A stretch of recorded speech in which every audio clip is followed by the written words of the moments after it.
Good afternoon, everyone. Good afternoon. Welcome to our mentoring recovery support group. Yes, this is one of our mentoring support group. My name is Craig. I am one of your recovery coaches here, and I'm going to be sharing some information today on life skills. And so, this article that I'm bringing to us or sharing with us is from BeHopeRehab.com. BeHopeRehab.com. You can go online and retrieve this article at your leisure. All right. And so the introduction or the title for today is Five Key Life Skills for People in an Addiction Recovery. This is a mental recovery support group. And we're going to be talking about five key life skills.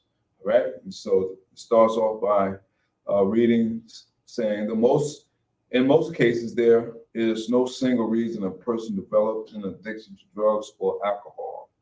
Often, a combination of factors like trauma, emotional or physical pain, genetics, an unsafe living environment, social influence, or lack of a positive support system makes a person more vulnerable to substance abuse. Choosing recovery takes courage. Successful long term recovery also takes commitment by the recovering person to understanding the root of their addiction and developing the life skills needed to live a productive, fulfilling, sober life. All right. So today's discussion that we're going to be dealing with mostly, and that is what are life skills? All right. And so the article says a study published in the International Journal of Preventive Medicine described life skills as a class of social, psychological, and interpersonal skills which help an individual to make conscious decisions, okay, communicate effectively, improve his interactive and self-management skills, and adopt an active, healthy lifestyle. All right. And so that's what the International Journal of Preventive Medicine described life skills as. All right. A class of social, psychological, and interpersonal skills. All right. And I believe we all have that uh, capability to pull out of ourselves when we live in a healthy lifestyle. So uh, it gives us a starting point to learn and to know what life skills is all about. Strong life skills enable a person to function well socially and emotionally. Learning and practicing life skills, key life skills, that is, give those in recovery the tools they need to cope with triggers, to past addictive behavior, recover from adversity, and make healthy choices. So the article asks, are you in recovery? Strengthening life skills can make all the difference. All right. According to the World Health Organization, better known as WHO, recovery individuals who work to strengthen critical life skills are more likely to achieve successful long-term recovery, right? Strengthening critical life skills are more likely to achieve successful long-term recovery. All right, let's get into the five key uh, life skills that this article is going to share for people in addiction recovery. And the first one that is self-awareness. All right, we're talking about five key, all right, life skills for people in addiction recovery. Number one, self-awareness means recognizing the underlying causes of your substance addiction and working diligently to identify and manage triggers that could threaten your sobriety. Self awareness also helps you recognize how and why you emotionally react to specific people or other triggers to addictive behavior. Understanding yourself and your past reaction help you to regulate your emotions and commit to new patterns of behavioral responses. As your self-awareness improves, you are more likely to, listen up closely. The article says, as your self-awareness improves, you are more likely to number one, choose a healthy, stable, drug and alcohol-free environment. Number two, develop a routine that encourages self-care, foster relationships with sober people, and incorporates enjoyable sober activities. Number three, accept how your past addictive behavior negatively affected personal relationships and your ability to function responsibly. Number four, frequently revisit your reasons for choosing recovery and your recovery goals.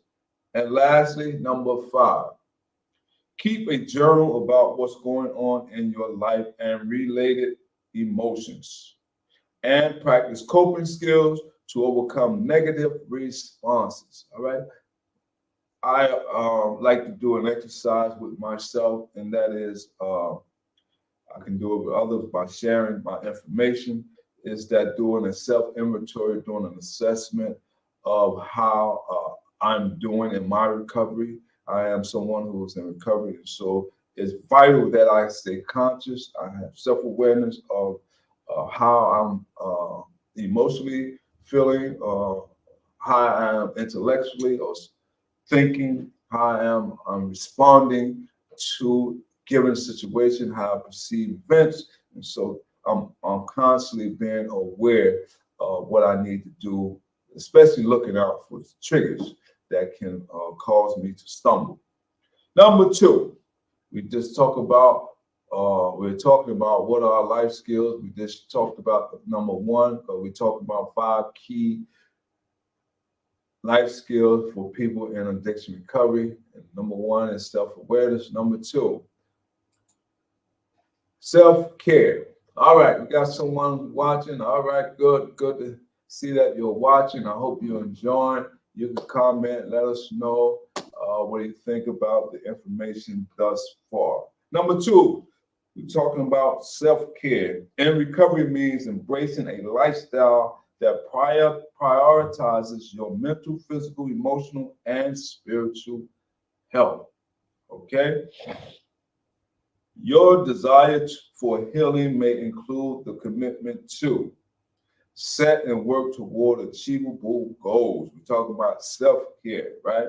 From a mental, physical, emotional, and spiritual health perspective. Set and work towards achievable goals, live a healthy lifestyle, including good nutrition, sufficient sleep, and regular exercise. That's something that I need to work on. I mean, like yesterday, because I do a lot. I get and eat healthy.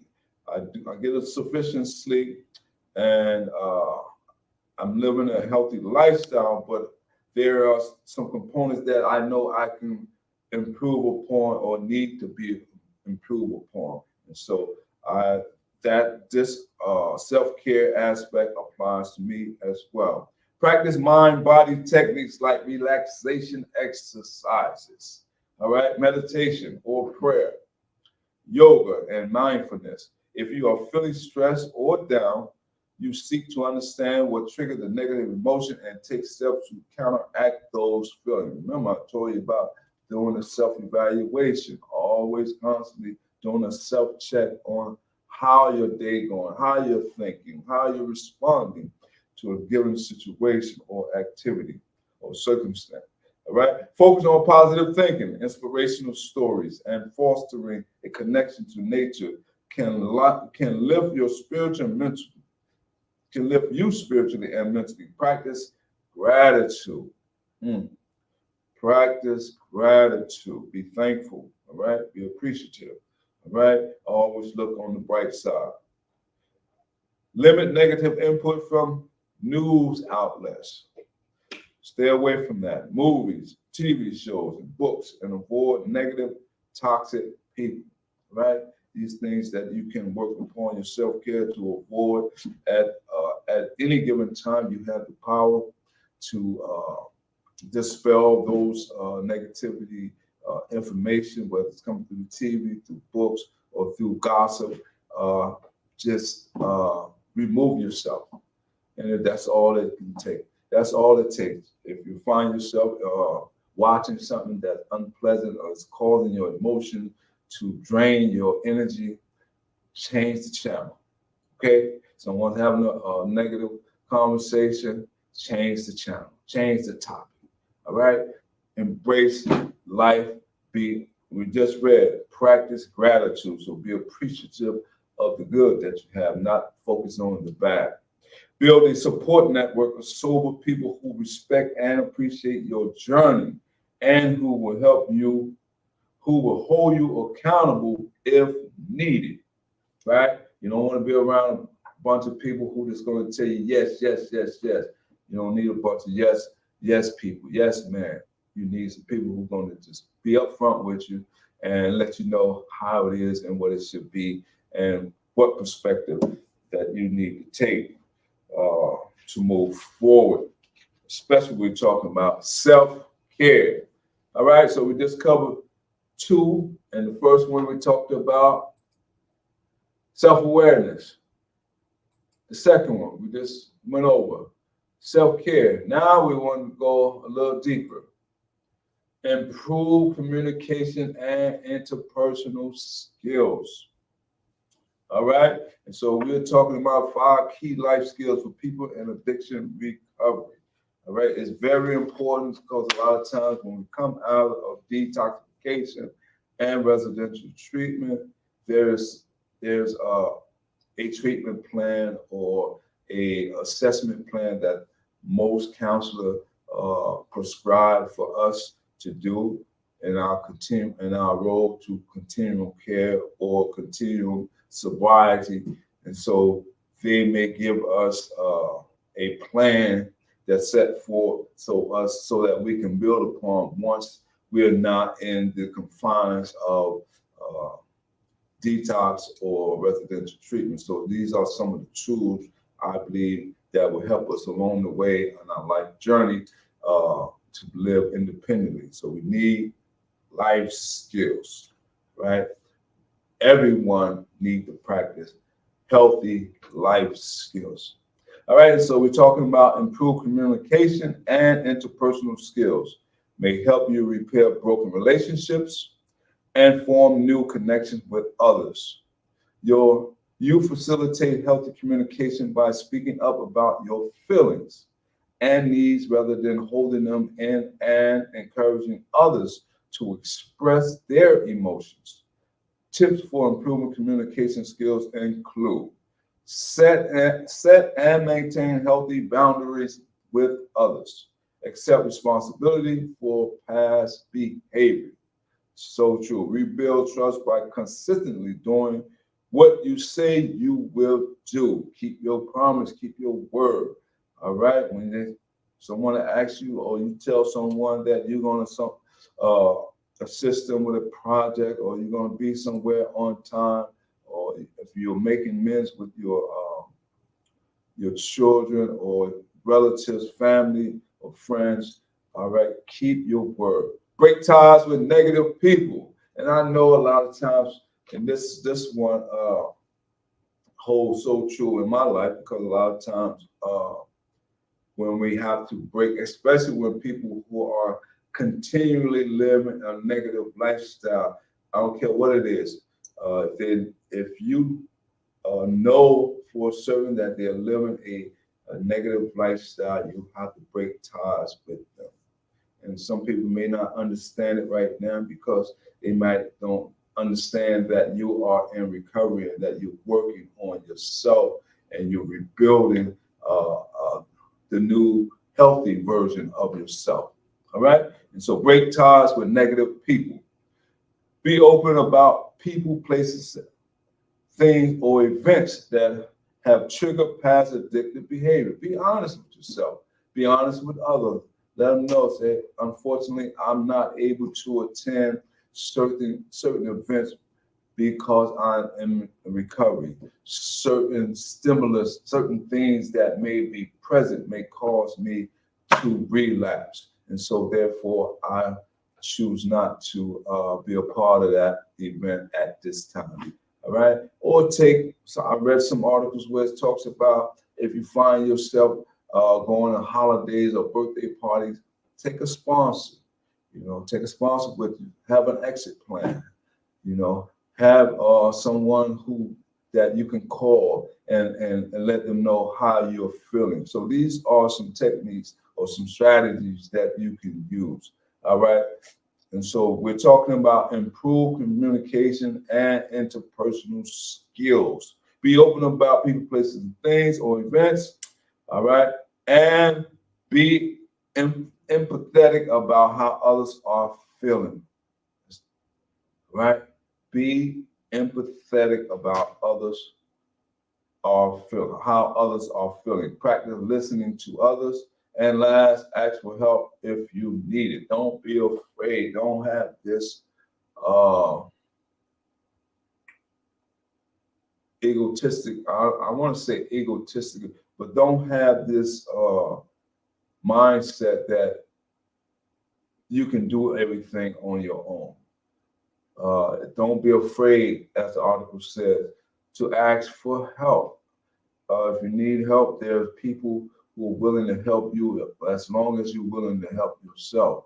And people just may just be really gracious to help you, even when you may not even ask for help. They just may see something that they find it is their duty to intervene to help you. So don't be offensive if someone is offering you help. All right. Number 4. All right. Let's go over number 4 because we're still talking about 5 key life skills for people in addiction recovery. Number 4 talks about problem solving, critical thinking, and effective decision making. I know that's a lot. I know that is a lot right there. Number 1, we're talking about problem solving. Okay, finding ways to solve problems effectively, right? Finding a resolution, all right? Critical thinking, all right? How you perceive something, all right? Don't let your emotion overtake of how you are thinking, all right? Let your mind, your thought process be the first guide, all right? Then it says effective decision making. That's powerful. Effective decision making. So in that, when I read that word, it's telling me how to resolve a matter or situation with the best management skills that I have. All right. And so let's see what the article says. It says problem solving, critical thinking, and effective decision making help you make decisions based on logic and reality versus emotion and irrational beliefs. Strengthening these skills can help you set realistic goals to achieve independent living, avoid or manage trigger situations, including stress, control your emotions to avoid giving in to impulses. Emotional control gives you time for a thoughtful response to stressful situations and can help you avoid relapse. Meet employment, school, and financial responsibilities. Improve time management. All right. Learn from past mistakes. And the last one talks about continuously hone your problem solving skill. Continue to be the best you that you can be. All right. Because remember, older gentleman at the church that I go to told me, he said, I just want to share this with you, that regardless of whether you know it or not, someone is always watching you. Someone is always paying attention to how you are living and how you are conducting yourself. So be mindful, because it's not all about just building a new you, but it's all about building a new environment for yourself and your loved one, your family, and your community. All right. And so you want to represent the best version of you to the best version of your environment and your community. All right. So let's talk about number 5, that is. All right. And number 5, this is one of my favorites here, and that is resilience and strong coping skills. All right. Because a lot of times, a lot of people have been through a lot of trauma. And to be able to bounce back with the appropriate professional help, okay? Let me say that again, with the appropriate professional help, and with the ability to be willing to accept some help, you can go a long way when it comes to resilience and strong coping skills. So, all right, so the article said resilience and strong coping skills are invaluable in helping you bounce back from adverse challenges and continue toward your recovery and life goals. Excuse me. Resiliency help you, listen close, use coping skills to manage stressful situations or people. Stop the cycle of worry and stress. Remain optimistic despite adversity. Woo! That is powerful. In spite of a negative situation, find the good in it. Find how you can turn a negative into a positive. Okay? And so it may take practice. So this article says, practice transforming negative thoughts into positive responses. That's right. Because a lot of times we're not perfect people.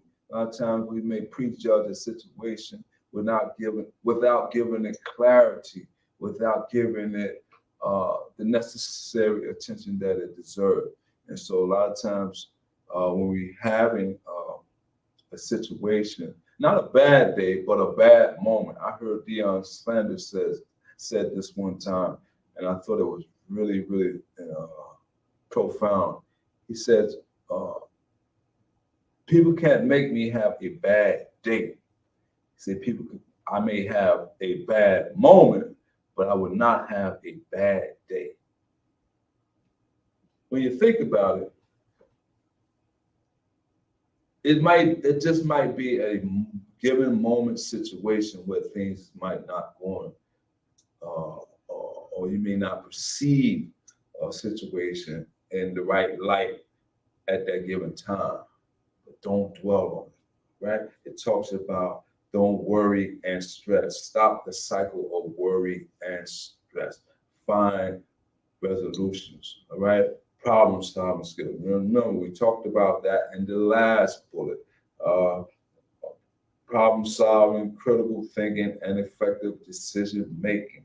All right, and then it also wants us to know about understanding both change and challenges are inevitable in life, and strengthen your confidence that you can overcome or, listen close, or adapt to them. You can overcome a situation or you can adapt to them.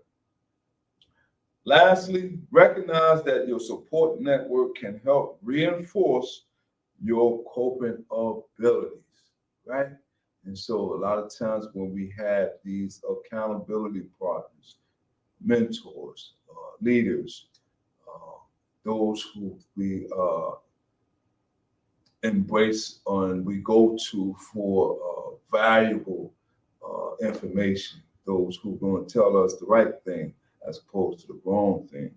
Those are the people that we cling to, we grab hold to, we let go of the negative people and grab hold to the new people who's going to surround us and spearhead us. I don't want to say catapult us, but spearhead us, take us through the steps how to become a better person. All right. Choosing recovery is the greatest gift you can give yourself and your loved ones, and it's a journey you don't have to take alone. All right. And so always invest in yourself. Yourself is the greatest investment that you can give yourself. All right. Until the next time, take care of yourself, love on one another. I'll see you on the next one. So long.